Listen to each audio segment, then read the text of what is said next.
Pro Wrestling History Radio Daily is live, and I hope you have all had a great day so far. I'm the eclectic gentleman, Stephen Watts, and I'm your host for this day in pro wrestling history.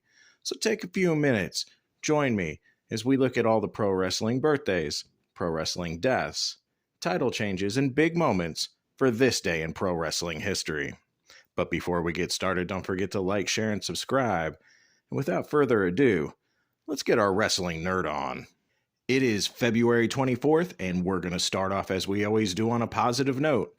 That's right, these are your pro wrestling birthdays. 1929, Kentaro Oki. Oki was a student of Ricky Dozen's who had a over 30-year career. Moving on up to 1955, Pierre Lavore. Now, Pierre Lavore was dubbed Mad Dog because he looked and worked a lot like Mad Dog Vachon.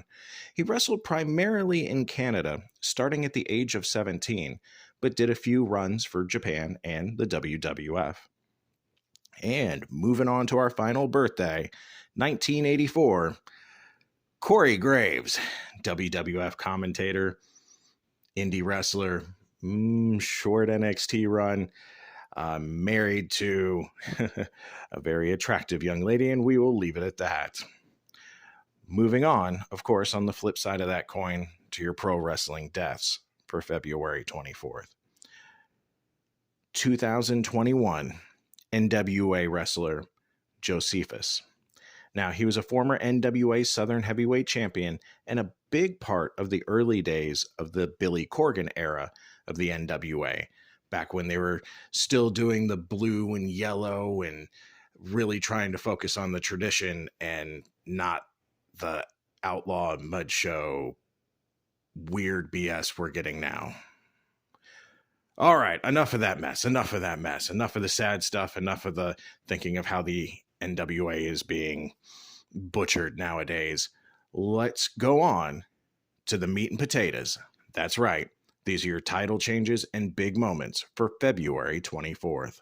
All right, another short day in pro wrestling history. So let's get started and let's try to make this a good one. 1987, Sir Oliver Humperdinck, yep, that's Sir Oliver Humperdinck, defeats Bad News Allen in Tampa, Florida for the Florida heavyweight title. Jumping already into the 90s, 1991, the NWA held their Wrestle War pay-per-view in Phoenix, Arizona at the Memorial Coliseum. Since we got a short day, let's go over the card and see how we feel about these matches. Eddie Guerrero, yes, Eddie had a early WCW NWA run before the one that we all know and love in his Attitude Era days. So Eddie Guerrero and Ultraman defeated Rudy Boy and Hulaco. This was a dark match. WCW six-man tag team champions Ricky Morton and Tommy Rich and the Junkyard Dog in his very short run in the NWA/WCW era defeat the Big Cat and the State Patrol. Wah, wah, wah. That sounded more like a Saturday night main event match than a pay-per-view match. Bobby Eaton defeated Brad Armstrong. That was actually a really, really good match. Short but sweet. I'm going to butcher these names, so forgive me. Itsuki Yamazaki and Miami Kitamura defeat Miki Hanada and Dynamite Kansasi. Women's tag team match. Dustin Rhodes defeats Buddy Landell. Okay. Tracy Smothers and Steve Armstrong defeat Rip Morgan and Jack Victory. Terry Taylor defeats Tom Zink. Now here you go. Big beefy guys right here. Stan Hansen versus Big Van Vader ended in a double disqualification. I'm sure because neither man wanted to take the pinfall. United States champion Lex Luger defeats Danny Spivey. Ugh. Easy for me to say, huh?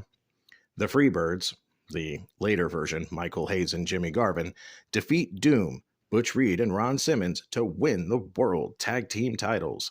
Well, I would have kept them on Doom. And your main event sees Ric Flair, Barry Windham, and Sid Vicious, and Larry Zbyszko, subbing for Arn Anderson, who was injured at the time, defeat Sting, Brian Pillman, and Rick and Scott Steiner in a War Games match, when Sid Vicious knocked out Pillman with a series of power bombs. El Gigante, yes, Giant Gonzalez, came out and pulled Pillman out of the cage, and the match was ended because Pillman could not continue.